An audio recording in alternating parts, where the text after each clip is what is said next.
तुमने कभी सोचा है, अगर कोई बादशाह अपने हाथियों के लश्कर के साथ अल्लाह के घर पर हमला करने निकल पड़े तो क्या होता? ये कोई कहानी नहीं, बल्कि ऐसा सच्चा वाकया है जिसे अल्लाह ताला ने खुद कुरान पाक में बयान फरमाया। एक ऐसा दिन जब आसमान ने देखा कि ताकत नहीं, ईमान सबसे बड़ी ताकत है।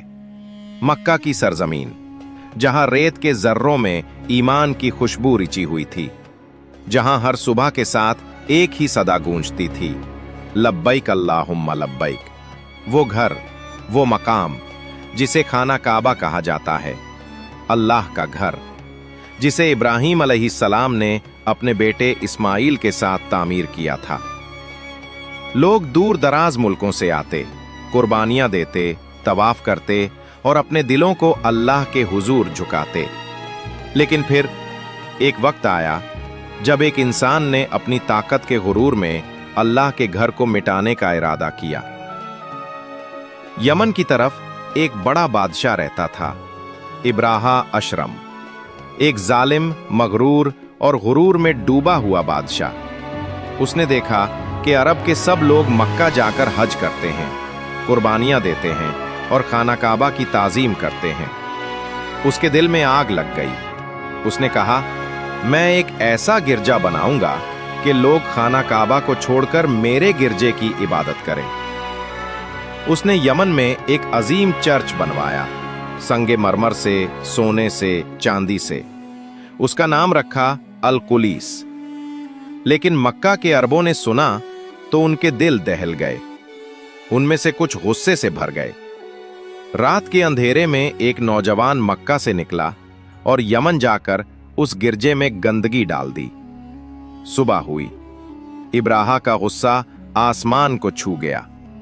उसने अपने वजीर को बुलाया और धार कर कहा, अब मैं खुद मक्का जाऊंगा और इस घर को मिटा दूंगा जिसकी वजह से लोग मेरा गिरजा छोड़ते हैं।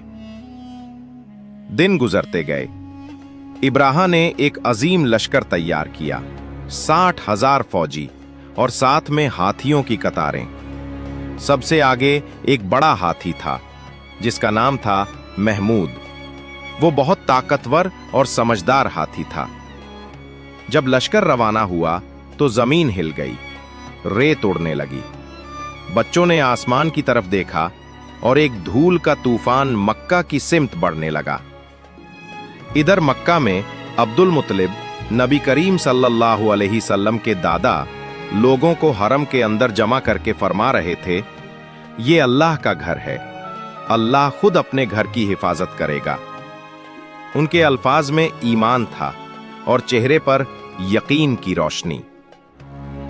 जब इब्राहा का लश्कर मक्का के करीब पहुंचा तो अब्दुल मुत्तलिब खुद उसके पास गए। इब्राहा ने कहा, मैं तुम्हारे रब का घर ढाने आया हूं, तुम्हें क्या चाहिए?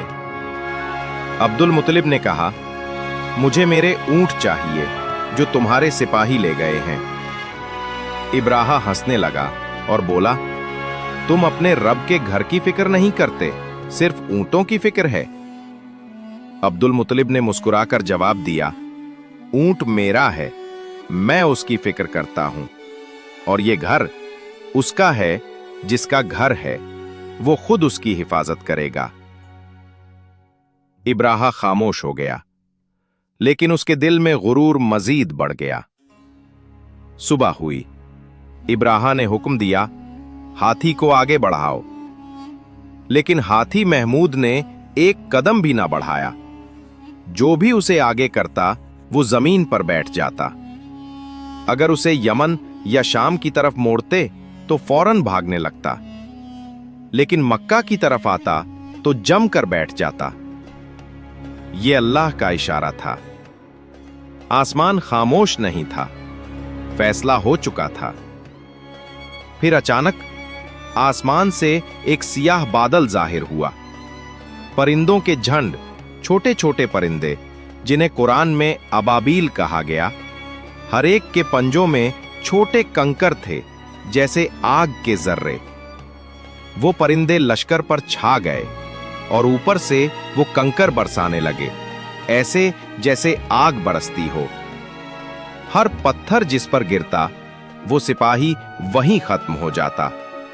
कोई चीखता, कोई भागता, कोई जमीन पर तड़पता।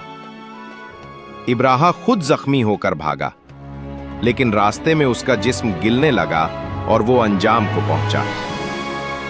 जब धूल बैठ गई तो मक्का के लोग हरम के दरवाजे से बाहर निकले। आसमान साफ हो चुका था, काबा सलामत था और अब्दुल मुत्तलिब सजदे में गिरकर रो रहे थे।